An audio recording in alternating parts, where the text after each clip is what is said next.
Soalan yang pertama, kaki sakit belah kiri, jadi semayang duduk kaki belunjuk ke depan. Mana baik belunjuk dua kaki atau kaki kanan dilipat? Baik. Di kaki kiri sakit, jadi bila dia duduk tahiyat, dia duduk belunjuk. Duduk tahiyat akhir dia pun belunjuk. Mana baik belunjuk dua kaki ke kaki kanan lipat kaki kiri je belunjuk kerana sakit? Baik, ditanya masalah duduk. Yang pertama kita tahu, dia nak tahu dulu duduk dalam tahiyat akhir itu wajib ke sunat? Jawabnya duduk dalam tahiyat akhir itu wajib.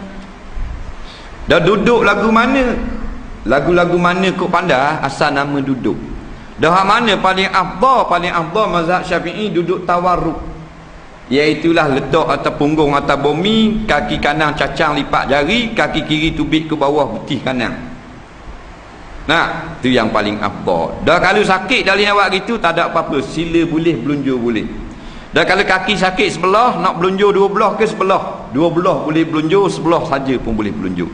Dah kalau tak sakit sikit, nak belunjur juga, sah juga semayang.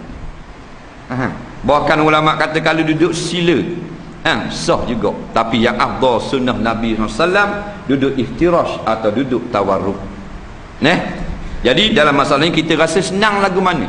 Kalau kita rasa senang belunjur dua belah, maka kita belunjur dua belah, walaupun kaki kanan tak sakit. Tapi dah sebelah belunjur, sebelah lipat, jadi rayak repang habis.